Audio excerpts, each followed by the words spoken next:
We've already encountered several influential figures Right. who shaped Father John's path, from the bishop who baptized him Right. to the grandfather who embodied the power of faith Yeah. and the mentor who challenged him to embrace his heritage. Right. It makes you wonder, how did all of these pieces come together Right. to prepare Father John for the role he ultimately took on? It's a great question. And we'll continue to unpack it as we explore the rest of his story. Right. Join us for part 2 of this deep dive, Okay. where we'll delve into Father John's journey to priesthood and the legacy he's building today. I'm excited. Welcome back to our deep dive into the life of Father John Pappan. He became an altar server, Oh, wow. an acolyte, at just 10 years old. Talk about dedication. Yeah. There's even a story about how his grace doctor, Thomas Mar Macarios, another influential figure in the church, Okay.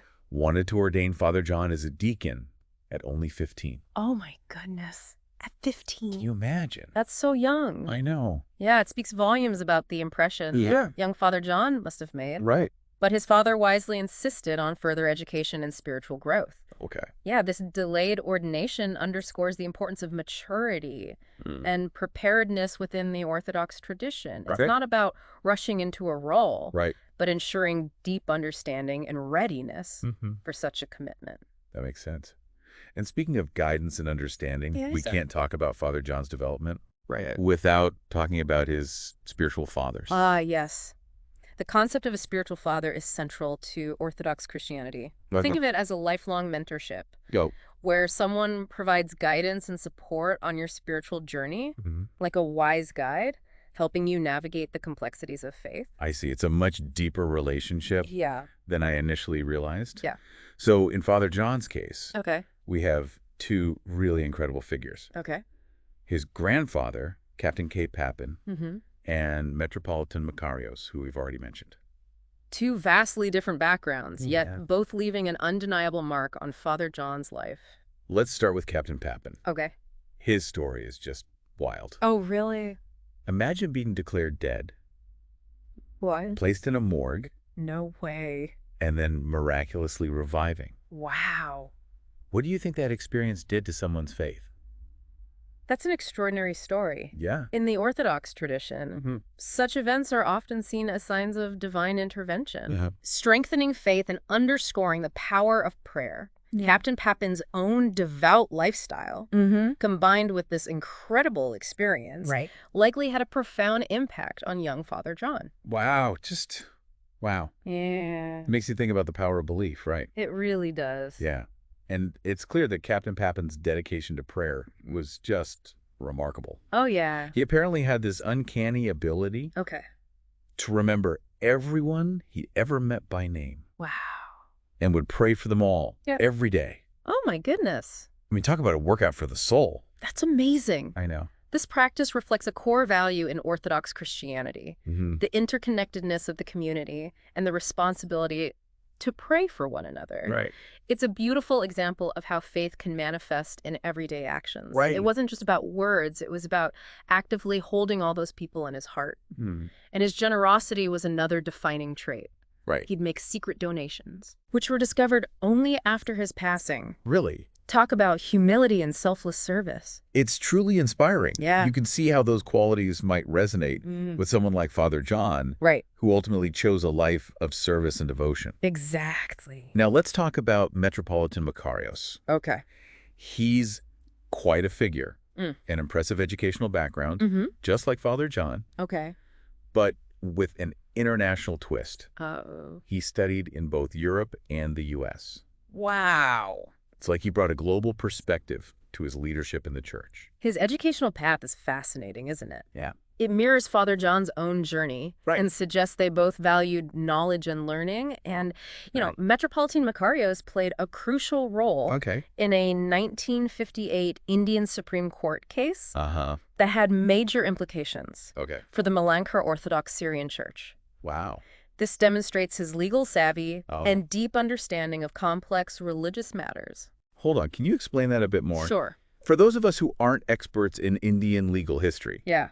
what was this case all about, and why was it so important? Essentially, there was a long-standing dispute within the Malankara Orthodox Syrian Church Okay. about who had ultimate authority. I see. This case went all the way to the Supreme Court. Oh. And Metropolitan Makarios played a key role in arguing for the side that ultimately won. So this wasn't just some abstract legal matter. Yeah. It was about the very heart of the church. Exactly. No wonder Metropolitan Makarios is considered such a key figure. Yeah. And on top of all of that, he was a pioneer in establishing Orthodox churches in North America. Wow. Serving the growing community there. He was truly a visionary leader, embracing change and adapting to new contexts. Right. But there's also mention of him facing resistance. Oh, really? It makes you wonder, what were the sources of that tension?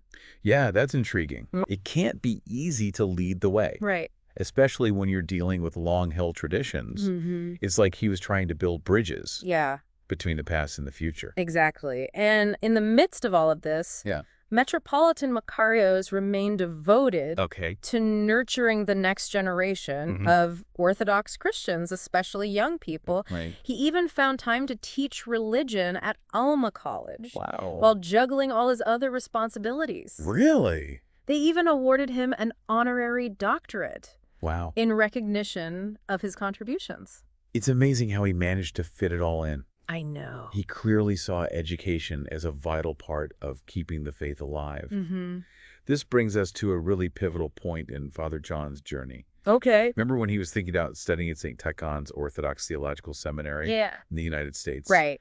Well, it was Father Michael de Hulich, Okay. who later became Archbishop Michael, who advised him to pursue his studies in India instead. That's a fascinating turning point. Yeah. Father Dolic, Right. recognizing Father John's deep connection to the Malankara Orthodox Syrian Church, encouraged him to strengthen those ties. Okay.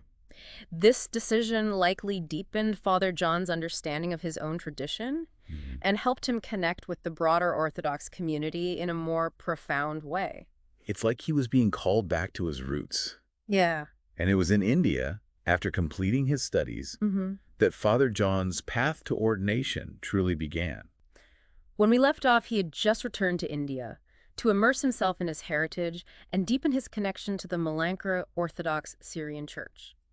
It's a pivotal moment in his journey, like the hero returning home after a long adventure, ready to embrace his destiny. It really does feel like that, doesn't it? And this is where his path to priesthood really takes shape. He becomes a subdeacon first, then a full deacon, and finally, a priest, all under the blessing of His Holiness, Baselios Marthoma Didymus. Now, for those unfamiliar with Orthodox Christianity, the Catholicos in this case, His Holiness Didymus I is the supreme head of the Malankara Orthodox Syrian Church.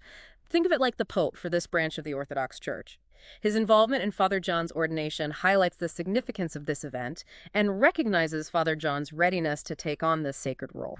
It's a beautiful symbol of the passing of the torch, isn't it? Yeah.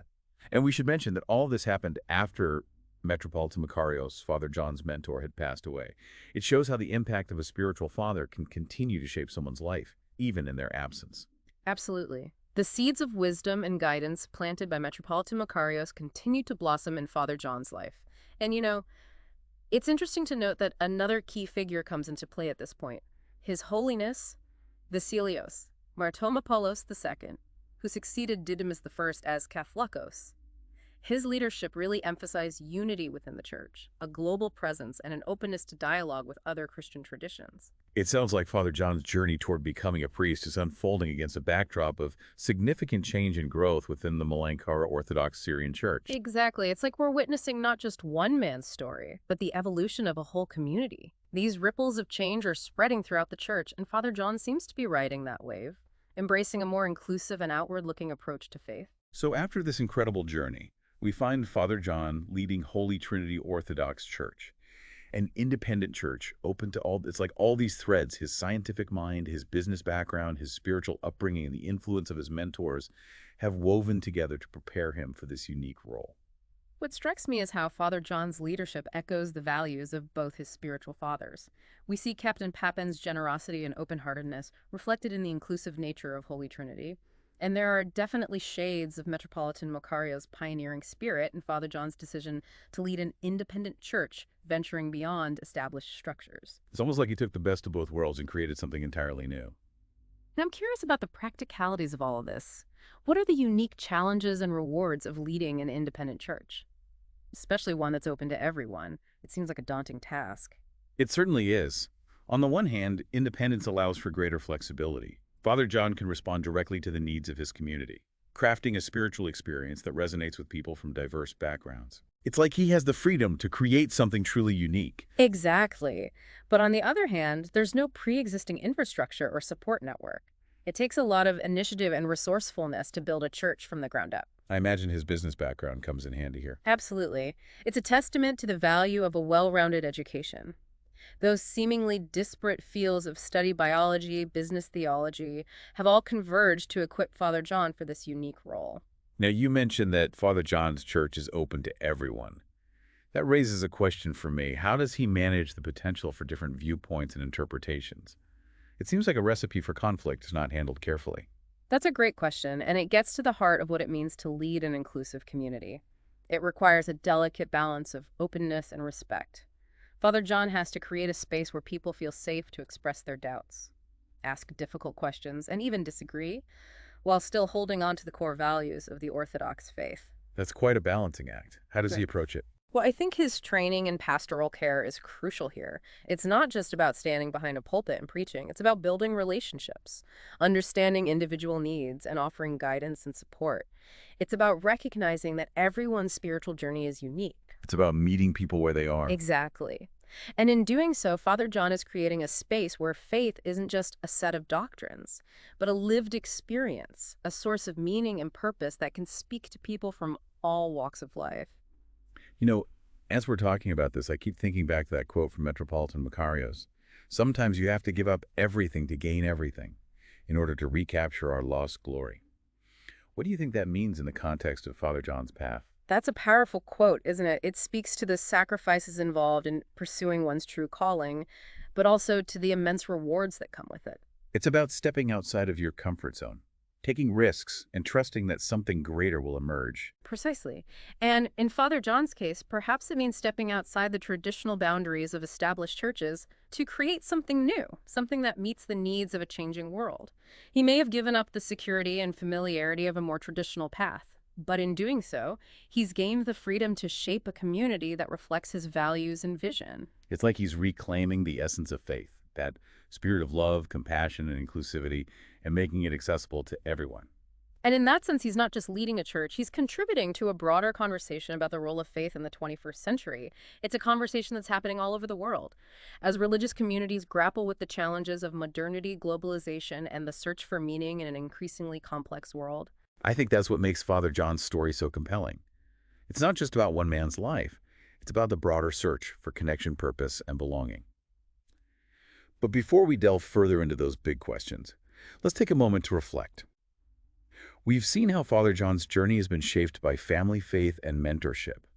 We've explored the complexities of his leadership and the unique challenges of building an inclusive community. What stands out to you so far? What resonates with your own experiences? That's a great question to ponder. And as you do, let's shift gears slightly in the last part of our deep dive. We'll explore how Father John's story connects to some larger trends within the Malankara Orthodox Syrian Church and what it might teach us about the evolution of faith in our time. As we kind of wrap up Father John's story here, I keep thinking back to His Holiness Baselios Marthoma Paulos II. Right. And his focus on unity and global presence and ecumenical dialogue. It's like these ripples of change are expanding outward. Yes. And Father John is riding that wave in his own way. Yeah, it's a fascinating parallel, isn't it? Yeah. It makes you wonder if leading an independent, open-to-all church like Father John's impacts those broader trends within a more traditional structure like the Malankara Orthodox Syrian Church. Right. Does it create space for new expressions of faith and engagement? Yeah, it's like he's experimenting with new possibilities. Yeah. Pushing the boundaries a bit. Exactly. And those experiments could in turn influence the larger institution. Precisely. It's this dynamic interplay between tradition and innovation. Right. And it's happening in religious communities all over the world. It reminds us that faith isn't static. Right. It's constantly evolving and adapting to the needs of the times while staying rooted in those core values that give it meaning. So taking all of this into account, Father John's personal journey, the influences of his mentors, his unique approach to leadership. Right. What can we learn from his story? That's the beauty of deep dives. Like, this isn't it. Yeah. We explore a specific story, but in doing so, we uncover universal truths about the human experience. Right. Father John's story reminds us that the search for meaning and purpose is a journey, not a destination. Right. It's about embracing the complexities of life, Yeah. learning from those who have walked before us, Right. and having the courage to forge our own paths. And it's about recognizing that faith isn't just about dogma and rituals. Right. It's about compassion, connection, and the enduring search for something greater than ourselves. Beautifully said. It's about recognizing those moments of divine intervention. Yeah. Like Captain Pappan's miraculous revival. Right. And allowing them to deepen our sense of wonder and awe. Right. It's about the dedication to serving others. Like the countless prayers whispered by Captain Pappan. Right. And the tireless efforts of Metropolitan Makarios to nurture future generations. And perhaps it's about taking inspiration from Father John's courage to create something new, to build a community that reflects our values and embraces those who might feel marginalized or excluded elsewhere. I think you've hit the nail on the head. Ultimately, Father John's story is a testament to the transformative power of faith. Right. And the ripple effects it can have on the world around us. Well, thank you for guiding us through this deep dive. Oh, the pleasure was all mine. It's been a truly enlightening experience. It's always a joy to explore these intricate tapestries of faith, mentorship, and the enduring human spirit. And to our listener, we hope this deep dive has sparked some new insights and inspired you to reflect on your own journey. Yes. Who are the figures who have shaped your life? Yeah. What values do you hold dear? And how might you, in your own unique way, contribute to the ongoing evolution of faith community and the search for meaning in our complex world? Until next time. Yeah. Keep exploring, keep questioning, and keep seeking. And remember, the journey is just as important as the destination. Absolutely. Thanks for joining us. That's